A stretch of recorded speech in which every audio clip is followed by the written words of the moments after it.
Today we will be studying regarding monitoring, evaluation and control. This is the fifth unit of IMC subject.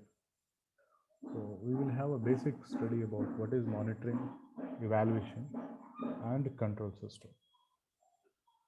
So we have defined integrated marketing communication as the coordination and integration of all marketing communication tools. So within a company into seamless program which maximizes impact of the value proposition on consumers at a minimal cost. Okay. First unit, second unit, and all we have already seen what is integrating marketing communication and how communication plays an important role in that. Okay.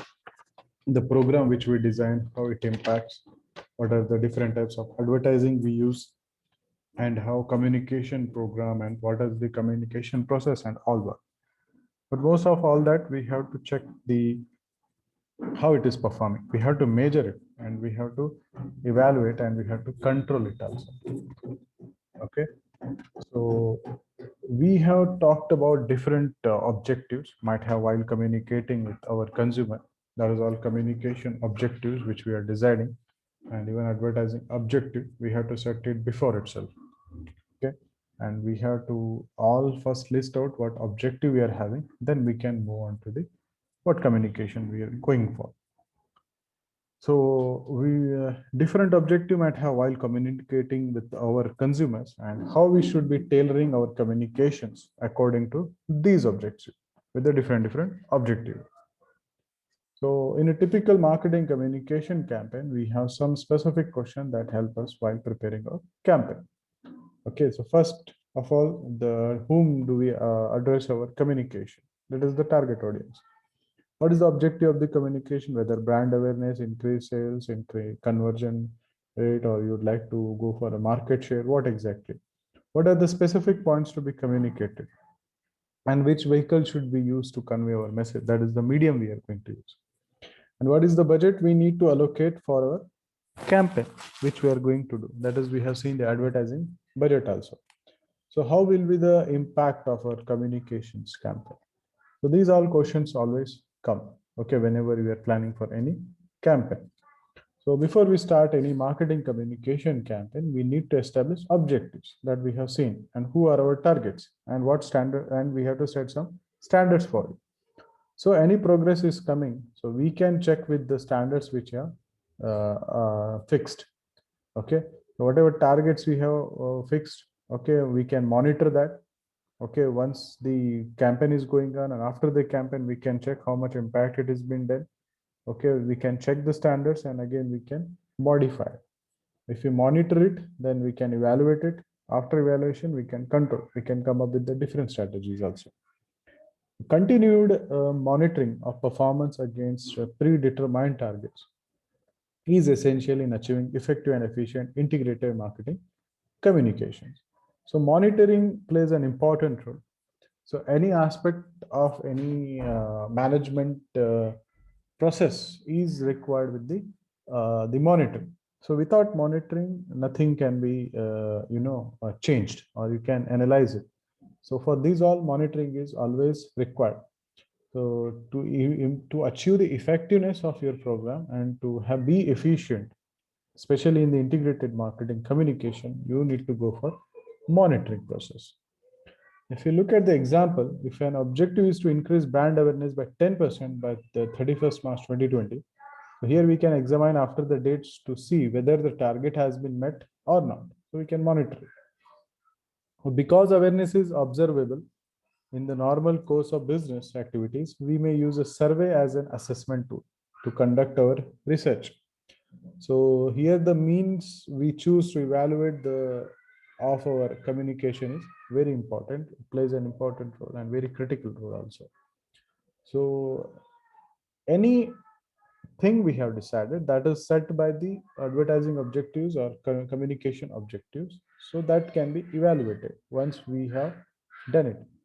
So for example, evaluating our marketing communications activities with before and after comparison of sales result might be unreliable because of the dynamic nature of the market also. Because see, you might have seen a very good advertisement which is done very nicely, but due to the economic condition or the you can say any natural things happen, so obviously the result might change, or even vice versa, even it can reach high also. So market always changes. The effectiveness of our communications campaign may be misjudged negatively if we ignore the fact that major competitor introduced a new product and supported it with the significant sales promotion. So when you're launching something, that has to be communicated very properly. So which is comes under the, we have seen Dagmar approach also. Okay, how we do, and how Dagmar plays an important role in it. And we have to go for AIDA analysis, and it should have those all quality in it. So our price discount activity may appear extremely effective during an economic crisis. Any economic crisis is happening, but the products are available at discounted rate. So due to the increased price sensitivity of the consumers because of the crisis which is happening. So additionally, regardless of how powerful and persuasive our ad is, so most people are we are communicating with will not need with what they are selling at that specific moment. Okay, so that has to be checked properly. So if we can manage to establish a deep enough impression on them, they will remember our brand for longer time. So when they actually need to make a purchase, so suddenly if we talk about I want to purchase a watch, so what comes to the mind? Because it might be a title, it might be a fast track because of the remembering the advertisement. So whenever we talk about any car, the first thing comes in the mind is all about the advertisement which you have seen and how much brand it is created. So we need to measure the effectiveness of our campaign against our primary communication objective also. So it is important to do it in a timely manner so that we can adjust and optimize our performance during the campaign. So for this, doing this all, we require measurement, we require evaluation, how much impact it is having, and with that we can go for the controlling process also. So we measure our performance first within platform to assess whether we have achieved our target for that specific platform or not, which we have actually the communication or advertisement is designed. Looking at the example, for an online campaign, did we achieve our objective in terms of click-through rates, that is CTR, dwelling time, how much is spent there, or conversion rate, how many visited sites have become the customers. So then we measure our performance across platform for an integrated view of the campaign, the different integrated things used in the particular advertisement. Depending on the objectives of our campaign, you may choose different key performance indicators, okay, such as consumer loyalty, brand awareness, brand equity, customer engagement, advertising likability, advertising recall, consumer attitudes, number of email subscriptions, blog comments, tweets, likes, and so on. So these all things can be easily evaluated. Okay, you can check up it. So these all plays an important role, especially when you have done any campaign about the advertisement. So the match between the objectives and the chosen performance criteria is very important. Okay, so what exactly you have communicated, whether that is achieved or not. So additionally, sometimes multiple analysis can be done for different performance indicator also. So to have a more complete picture, it is recommended to work with multiple metrics we use and measure those metrics before and after campaign to observe the direction and the magnitude of the change, how much impact it has been given. So we may also evaluate our communications more qualitatively. Okay, example, we may evaluate the message and the physical design of a communication pieces that can be checked.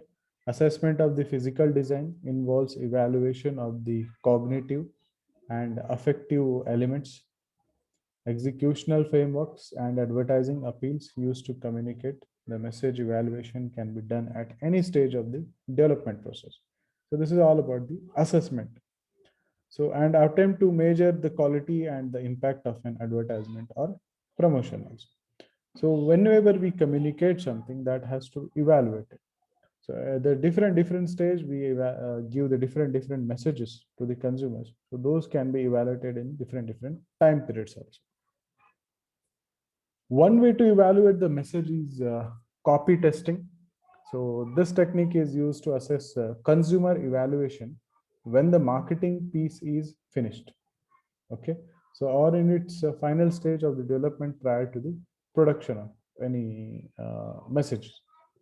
So it examines consumers' reaction to the main message of the ad, what has been communicated, as well as the format in which the message will be presented. So this is how the copy testing evaluation is done. And another message evaluation technique, advertising tracking. Okay, in this technique, consumers are shown a portion of advertisement and few visuals from TV ad without showing the brand name. You have to recall the memory. It measures whether respondents recognize the advertisement and the brand or not. So if I show you some advertisement which are displayed in a long time, you can recall it because that advertisement have played the important role.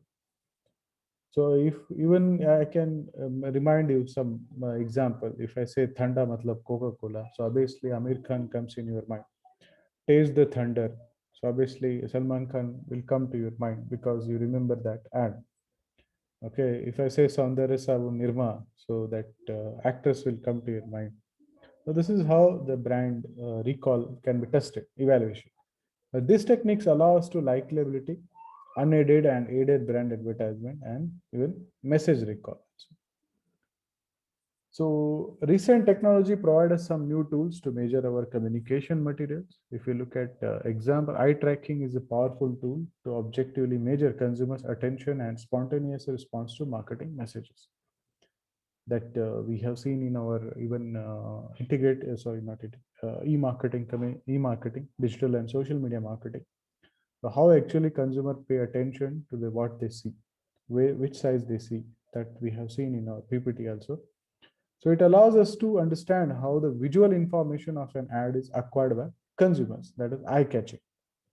Okay, so eye tracking techniques allows us to obtain information on the visual attention by analyzing the movement of the consumer side, where they look and what they check. So we can examine how consumers eye move, where they stop and what catches their attention.